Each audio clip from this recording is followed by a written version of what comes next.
السلام علیکم ورحمۃ اللہ وبرکاتہ۔ ہمارے شہر کا ایک شخص جب فوت ہوا تو اسے غسل دینے والے عالم نے دیکھا کہ اس کا داہنا کندھا ایسے تھا جیسے کسی نورانی شکل والے بزرگ کا چہرہ۔ قبر میں اتارتے وقت بھی عالم صاحب نے محسوس کیا کہ اس کے داہنے کندھے میں سے روشنی پھوٹ رہی تھی۔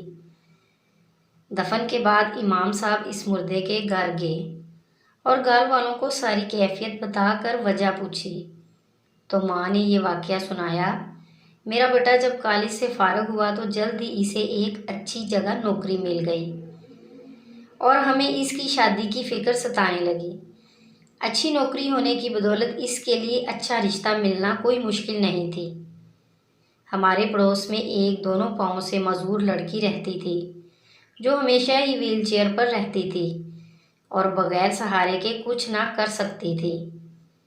میرے بیٹے نے کہا، امی مجھے اس لڑکی سے شادی کرنی ہے۔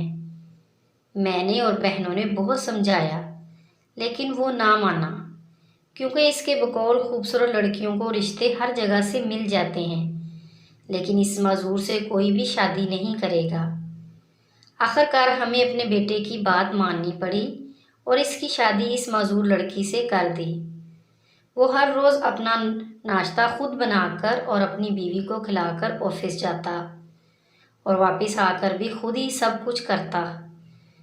اپنی بیوی کو باتھ روم وغیرہ لے کر جانے کے لیے وہ اسے اپنے داہنے کندھے کا سہارا دیتا تھا اور اسی لیے اس کا داہنا کندھا چمک رہا تھا، کیونکہ اس نے اپنی زندگی کی آسائشیں اپنی معذور بیوی کے نام کر دی تھیں۔